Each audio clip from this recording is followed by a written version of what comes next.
इमरान खान तहरीक इंसाफ का मुस्तकबिल क्या देख रहे हैं? इमरान खान तहरीक इंसाफ का मुस्तकबिल क्या देख रहे हैं? भाई मैं जोशी भी नहीं हूँ, नजूमी भी नहीं हूँ जी। अभी तक कोई कबल अज़ वक्त है, लेकिन अभी तक हमारा किसी भी सियासी जमात से कोई पैक्ट जो है सीट एडजस्टमेंट का नहीं। तो सर अगले इलेक्शन जो होने वाले हैं, जो जब भी होंगे, क्या पीडीएम के प्लेटफॉर्म से आप इलेक्शन कंटेस्ट करेंगे या एक इंफरादी हैसियत से? तो सर ये बताइएगा 5 साल के बाद फिर ये लोग किस पार्टी में जाएंगे? ये जो दुआ इन पार्टी में आ रहे हैं, अगले 5 साल के बाद ये किस पार्टी में जाएंगे? क्या मुस्तकबिल क्या है सियासत का? लेकिन मैं सिर्फ ये जानता हूँ कि तमाम अदारे जो हैं उनको अपने अपने दायरा इख्तियार में काम जो है वो करना चाहिए, और इंशाअल्लाह हम अपनी जो सियासत है वो अपने ज़ोर पे कर रहे हैं। चौधरी शुजात साहब की क़यादत पे पूरे पाकिस्तान के लोगों को एतमाद है, और सबसे बड़ी ये बात है कि चौधरी शुजात जो है सालिक साहब हैं, शाफे साहब हैं, इन पे किसी किस्म की करप्शन का कोई इल्ज़ाम तक नहीं है। तो ये मेरा ख्याल है कि हमारे लिए बड़ी अच्छी बात है, और अल्लाह के फजल करम से मैं भी 5.5 साल पाकिस्तान के सबसे बड़े सूबे का गवर्नर रहा हूँ, और अल्लाह के फजल करम से मैंने जो यहाँ पर मेरिट जो है वो इंट्रोड्यूस किया है। आज ही सुबह मुझे पता चला है कि ख्वाजा फरीद यूनिवर्सिटी जो है दुनिया में नंबर 3 जो है वो आई है। उसकी बुनियादी वजह यह है कि मैंने यूनिवर्सिटियों में मेरिट लेके आया, और उस मेरिट की वजह से हमारी यूनिवर्सिटियाँ दुनिया की जो 500 यूनिवर्सिटीज़ हैं उनमें शामिल हो गई। अच्छा, चौधरी परवेज़ इलाही साहब साबिक वज़ीर आला भी रहे हैं, सियासतदान तो है, सीनियर पॉलिटिशियन भी है।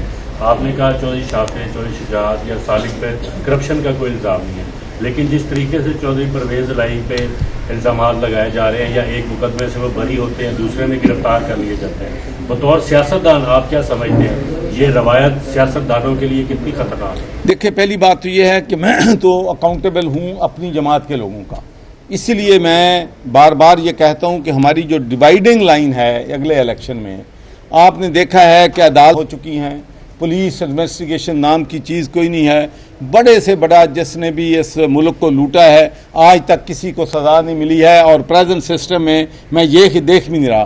तो इसलिए हमें आवाम को एजुकेट करना है।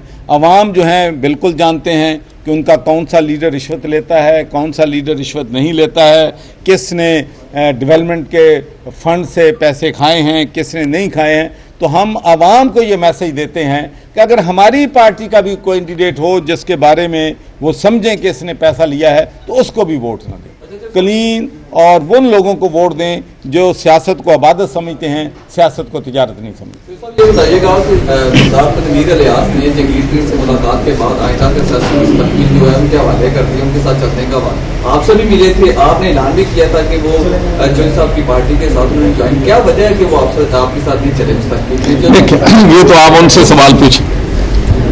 चौधरी साहब, आपकी पार्टी इस वक्त हुकूमत में है, और हुकूमत में ये डिबेट चल रही है कि पार्लियामान की मुद्दत 1 साल के लिए बढ़ा दी है, तो आप क्या इस तजवीज़ के हामी हैं, और क्या ऐसा होने? मैं अपनी पार्टी का पॉइंट ऑफ व्यू तो नहीं दे सकता, क्योंकि इस बारे में हमारी पार्टी में कोई डिस्कशन नहीं हुई है, लेकिन मैं ये समझता हूँ कि एज ए डेमोक्रेट 13 अगस्त को इनका वक़्त जो है वो ख़त्म हो रहा है, और उससे 1 दिन की भी ताख़ीर जो है वो नहीं करनी चाहिए। पाकिस्तान का आइन जो है वो हमारे लिए सुप्रीम है, और हम समझते हैं कि असम्बलियाँ जो हैं डिज़ाल्व होनी चाहिए, और मुल्क में केयर टेकर गवर्नमेंट आनी चाहिए। सर, आपके हवाले से दीगर अब एक इल्ज़ामात का भी आपकी ज़ात को लेकर सिलसिला शुरू हो गया है। तो आपने हमेशा जमहूरियत की बात की है, बरतानवी तर्ज़ सियासत की, तो पाकिस्तान में ये कल्चर कब तक तब्दील होता देख रहे हैं? अगर आवाम को इतना सारा पता है तो आवाम उन जमातों को वोट क्यों नहीं डालते? कहाँ पर कमी रह जाती है जहाँ पर आवाम है? कमी बड़ी सिंपल बात है कि मुल्क में एक भी जमहूरी जमात नहीं है, तंसीम साजी नहीं है। इलेक्टेबल एक तरफ जाते हैं, कुछ पार्टी का वोट हो जाता है, कोई इलेक्टेबल को वोट है। मैं मिसाल देता हूँ कि तहरीक इंसाफ जब मैं आया था तो मैं उसको एक इंस्टीट्यूशन बनाना चाहता था, अदारा बनाना चाहता था। अगर वो तंजीम जो है वो मजबूत होती तो ये इलेक्टेबल चले भी जाते तो कोई फ़र्क नहीं पड़ता। لیکن پرابلم یہ ہے کہ یہاں پر جتنے بھی ہمارے لیڈر ہیں وہ اپنی ذات کو مضبوط کرتے ہیں، پارٹی کو مضبوط نہیں کرتے، جس کی وجہ سے ہمارا نقصان ہے۔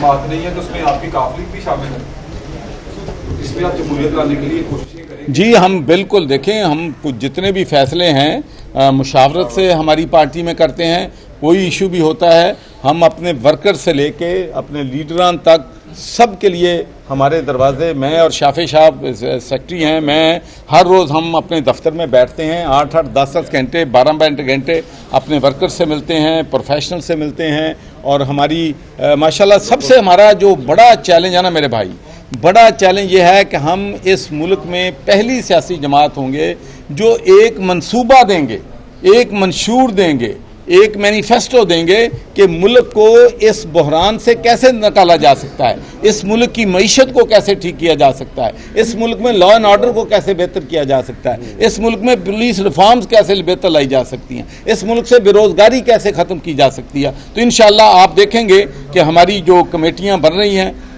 ہم جو ہے انرجی پہ انشاءاللہ بہت جلد آپ کو گڈ نیوز دیں گے، کچھ انرجی کے جو ایکسپرٹ ہیں شامل ہو رہے ہیں ہمارے ساتھ۔ عمران خان تحریک انصاف کا مستقبل کیا دیکھ رہے ہیں؟ دیکھیں یہ بھائی یہ میرا ایشو نہیں ہے۔ بہت شکریہ جی۔